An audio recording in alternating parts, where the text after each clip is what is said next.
Hello. Hey, what's up? It's Josh here, Michelle. And we are Adventures Ahead. Yeah. And today we are going to be talking about 10 myths. I say it weird. 10 myths. I say myths. 10 myths of cruising. Okay, that's it. And so these are myths about cruising. Yeah. Some that we've heard beforehand, before we Yeah. started cruising, and some we just kind of discovered. Yeah. People ask us questions or whatever it was. Yeah, because we're cruise experts. That's right. You heard it here. And so the next, so we have 10 of these, and so we thought it'd be fun to make a video on them and kind of just talk about them. Yeah, so the first one is cruising is just for old people. Now, this is something I heard and thought myself, because mainly the only people I knew that ever went on a cruise was my grandparents. Yeah, and my great-grandmother had gone on one before she had passed away. Right. Right. I was like, oh, why? And there are some cruise lines that tend to skew older. I'd say Princess. I'd say probably Holland, America. What's that, Viking? I mean, there's some cruise lines that do tend to skew older, and there's nothing wrong with that. No. My grandparents loved Princess cruising. Yeah. But they also liked Carnival. Yeah, So- I'd say there's a wide variety of ages on a cruise. So if you're worried that cruising is just for old people, It's not. do your homework on the cruise line. Right. And just go. Right. I mean, when we're on a Carnival ship, There's children's. right, I'd say on a Carnival, most Carnival ships we've been on, there is an older presence, but it's very, it's minimal. It's not, Well, I'd less than 25% of the population is. yeah. Yeah. I'd say less than 20 for sure. Okay. So, but I'd say the median age is probably in the 40s. I'd say Or between late 30s. I'd say between 35 and 55 is Carnival. Yeah. Median age. Right. Now, if you're talking spring break week, that's a whole different. We've been on a ship during spring break, a 5-day, and it's the first cruise I ever took my parents on. Wrong time to take them. Yeah. So, it probably just depends on the time of year and. There's a lot of different factors, but overall, cruising is not just for old people. But like I said, I thought that same thing though. Yeah. So. The next one is cruising is just too crowded. It's just too crowded and there's no space. Well. So, I mean, we've been on several different sizes ships. Yep. And there was a size ship that I did feel very crowded on. I think it was also spring break week. No, I'm talking about the Carnival Sunshine. Oh, yeah. That was a crowded ship. Yes. I always thought you were talking about the Elation. I didn't spring feel break. super crowded on that one. Oh. I mean, my eyes were glued on... Okay, so overall, though, I don't think that cruise ships are too crowded. No. I think it depends on... the layouts of the ships really depend on that. I feel like the Glory, the Valor... are The really, Conquest class ship. they're really laid out well. They don't feel crowded at all. I've been on the Valor and the Glory twice. Never felt crowded, and they were full ships. The Sunshine was a full ship, and that felt very crowded. The Magic was a full ship, did not feel crowded. Right. We've been on fantasy class ships, and for the most part, those were not crowded. The one on spring break did feel a little crowded just because of the places that we like to hang out. And it was a super full ship. But also, I'm just trying to say, the places that we like to hang out, the bars, casino, different things like that, that's where all the kids were hanging out, all the college kids. So that's why it felt more crowded to us. So, but for the most part, it's not too crowded. Now, I've heard some things. I don't know this because I've never been on one of those ships, but we've had close friends and other people have told us that the Vista class can feel very crowded. Mm-hmm. So especially in the casino, they were saying the casino and elevators and stuff like this, it can be very crowded. The Lido deck. Yes. So we've heard the Vista class can be very crowded. We don't know that because we've never been on it for personal, but we do take our friends, what they say, face value. Yes. The next myth about cruising is that you'll get sick. Right. So I know before we went on a cruise, we heard all about norovirus and stuff like that. Right, and other things. Everybody's like, get your vitamin C, get this and get that, and blah, blah, blah. And also, not just that, but seasickness on top of that. Oh, well, that's another thing.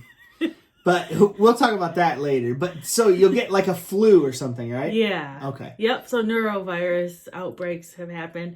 We've personally never been on a ship where like an outbreak has happened. And like, we have gotten cold after a cruise, but I will say on a cruise, Josh and I tend to hit it pretty hard and don't sleep a lot. Yep. So that could play a big factor for us. So one time when I came back from a cruise, I was sicker than I have been in a long, long time. I was bedridden for a couple days. Well, that's because we just didn't take care of ourselves. We partied a little too hard. Right. So, and I came back and I was so sick, and I actually had to call into work like 2 or 3 days. We did both.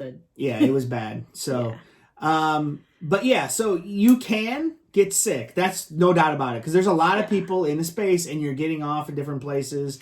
But I'd say, like, overall, if you take care of yourself, like, eat healthy, wash your hands, stuff like that, you're not gonna get sleep. Right. If you're burning the candle at both ends on a cruise, which we tend to do. If you're burning the candle at both ends at home, you're probably going to get sick. That's right. Right. So I wouldn't necessarily think you're just going to get sick on a cruise. I remember one of my friends on Facebook said, you go on a lot of cruises, aren't you always getting sick? And I'm like, well, not necessarily. Yeah. I mean, some cruises, yes. I went really hard and I got home and I was sick. Other cruises, just relaxed and whatever. And no, I did not get sick. So. Yep. The next myth about cruising is that it's super boring. Right. This is something that I hear from my aunt, actually, who went on a cruise and told me she was bored to tears and she would never go on another one. And I said, what do you mean you're bored to tears? Like, you do what you want to do. Yeah, I'd say, like, I guess it could be boring for some people, but there is a ton of stuff to do. There's cooking demonstrations, there's crafts, there's shows, there's karaoke, there's pools. I mean there's casino, there's drinking. Yeah, there's a lot of stuff. Right, there's a lot of stuff. They always have activities going. Yeah. Now this was a concern of my father's. Yeah. If I remember right, because I remember when we told them we were taking them on a cruise, they were excited. My mother was very excited. My dad was a little reluctant. He was reluctant, and he said, "Well, what am I going to do on there?" And I'm like, well, you just, like, hang out or da-da. And he's like, well, I don't like to do this or that. But then once he got on there, he really enjoyed it. Yep. He loved the balcony in his room. He liked going to the bars. He liked the shows. He liked all that. So he realized once he got on and said, wow, yeah, there is a lot of stuff to do. So, I mean, yeah, it's not boring. If you want it to be boring, it can be boring. Yeah, You can just go sit in your room and do nothing. Right? Yeah, we've done that. We've done that too. Watch movies. The next myth that we have is it's too expensive and the cruise lines nickel and dime you. Yeah. So that's one thing that we have heard a lot from people is like, well, they nickel and dime you. They try to get this or that or whatever. And I'm sure sometimes they do. Yeah. Have we ever felt nickel and dimed? No, not really. I mean, because I already know all the prices going in. Sure. But what I would say is, like, the cruise could be as expensive or inexpensive as you want it to be. Very true. Just depending on what you want to do. Well, and also, I think just buying the cruise, too, goes into that. Like, it's really not that inexpensive of a vacation. Inexpensive? Not an expensive vacation. I don't know how to say that. It's not inexpensive. Yeah, that's right. It sounds like you're saying it's not an inexpensive. No, it's not expensive. It's affordable. That's what Josh. It's very affordable. Because once you think about it, I mean, if we took a trip for a week somewhere, we just did. Right. If we took a trip, we'd have to pay for all of our food. We just did. We'd have to pay for all of our drinks. Well, we have to pay for your drinks on a cruise. We have to pay, for all this and that. But on a cruise, that's included. Not the drinks, but the food and other things. So I'd say, you can cruise for on a budget, or you could cruise you're throwing dollar bills around. Yeah. I mean, we've cruised where we've been on the lower side. Mm-hmm. And we've cruised where we were just like throwing $100 bills in the air. Yeah. So, but yeah, so we've done that. And, right? Yes. So yeah, I mean, it's not too expensive. No, I mean, it's as expensive as you want it to be. That's right. So, the next thing is it's too confining. Too confining. So, yes, I mean, yes, you are on a ship. You are, depending on your room that you have, it could be small, like an interior room, which we were like, oh man, we never get an interior room. Now we're fine with them. We don't care about an interior room. Yeah. They're fine. And they have bigger rooms and stuff. If you want a balcony, that might help you feel not so caged in if you feel that way. My father actually said he felt confined on the first ship that we went on. But on the Magic, he said he didn't feel that way at all, and it was a lot bigger of a ship. So, but, I mean, do you think... I guess my suggestion would be, if you do feel confined, make sure you get off at the ports. Right. Get off at the ports. Also, go up on the deck. Yeah, get some fresh air. Go up on the deck, and I think that should take... I mean, once you look out there and it's endless water, that should help. Yeah. So... the next myth is that you'll definitely gain weight on a cruise. And while that can be true, I'd say more oftentimes than not, Josh and I have each gained less than a couple of pounds on some of these cruises. Yeah. So, I mean, but... And we know people that have lost weight because you're just a lot more active sometimes. When you're on a cruise, you're eating more. Yeah. But you're also walking a lot. Yeah. Yep. Pretty active. Right. If you go off the ship to the port, you're walking around, it's warm, you're sweating, you're getting active, We try to take walks around the ship. Yeah. You go to the ship, you're taking walks, you're, doing this or that. You're going up and down stairs if you choose to do that. So yeah, I don't necessarily think you'll gain weight. I mean, yes, there is a lot of good things to eat. There's lots of good food. But just don't go overboard. Yeah. And we've done that too. I mean, on our first two cruises, I think we did eat and indulge a bit too much. And I think on the Fantasy, the second cruise, we really did. Yeah, we did. So, I mean. But we definitely learned from that and are better now. Right, because you're like, wow, well, this lunch is really good. And then like a little bit later, you're like, man, I better go hit dinner now. And then later you're like, well, there's more food available? Okay, I'll eat again. I know it might be hard to believe, but Josh and I generally only eat 2 meals on a ship because they're bigger meals. Sure. So that's our advice. The next myth is that you'll get seasick. And this is what Josh I was alluding to earlier.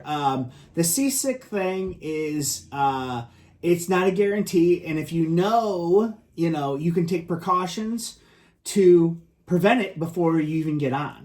So what's some methods that we've used, Michelle? We've used the little patches behind your ear. I've gotten some C-bands, bracelets before, but now really what we just go with is Bonine. Mm-hmm. So I actually just take Bonine 2 days before I get on a cruise, and just every day thereafter. And then you take 1 pill a day in the morning. Yeah. Yep. And I don't think I need it, but I just take it to just make sure. It's better safe than sorry on that one. Have you ever been seasick on a ship? I was once. Twice. I did not physically get sick, like throw up, but I did get like clammy and stuff, and I had to sit down, and then but then like 15 minutes later it was done. That was the only time I ever got seasick. Yeah. My mother actually has a rough time with movement, like when the horizon disappears or whatever it is. And so, but she actually did fairly well on the ship. So I thought that was good. Say the only times I got seasick were before I started taking Bonine on a regular basis. So I would recommend doing that. Right. So. The next myth is that there's only drunk people on board. Yep. And while that is true for some people. Yes. And we've been part of that crowd. Yeah. There's numerous times. There's a wide variety of people on board, and not everyone is drunk. That's right. Now, there are places you can go to find the drunk people, and you'll know where to go if you want to be part of that crowd. But there's also a lot of places you can go that doesn't have the drunk crowd, doesn't have the party crowd. You can. Well, there's also like just places just to have fun and not that you have to drink. So, there's a lot of shows at night that you can go to. Right. I mean, we buy the drink package, but not every day do we drink. No. So, yeah. I mean, it's not all drunk people. All right. The last myth that we have about cruising is that there's nothing to do in the ports besides shopping. Now, there is a lot of shopping to be done in the ports. There's tons of shopping. And we've partaked. But there's tons of things to do in the ports besides shopping. Yeah. Just depends on the port. Like Nassau, I mean, there's a nice shopping area, which we did buy some stuff. But then there's bars, there's local. I'd check out the local stuff. There's different things you can do. Right. I was just using Nassau as an example. Like in Nassau, we didn't want to book an excursion or anything, but you can do that, which stuff to do. So like one time we went to the Queen's Staircase, and then we seen some other things. Then the next time we went there, we went to John Watley's dispensary, which was really cool. Distillery. What did I say? Dispensary. Yeah, man. No, distillery. Yeah, sorry. And that was really cool. I mean, it didn't have nothing to do with shopping. No. So it's like my parents didn't want to go to the shops, so we didn't even go by the shopping area, the open. What's it called? The open market or whatever. But it's there's a lot of stuff to do in the ports besides shopping, but shopping is a big part of the ports, so you can't deny that. Yeah. But it's not the only thing to do there. Definitely not. There's tons of stuff to do. Sure. Do your research before you get to a port. Do your research, people. And that's our list of the 10 myths about cruising. Yep. Tell us some of the myths or preconceptions you had about cruising, or do have about cruising because you haven't been on one, in the comments below. We'd like to hear that. Yes, we would. All right. Thanks for watching, guys. Okay. Bye-bye.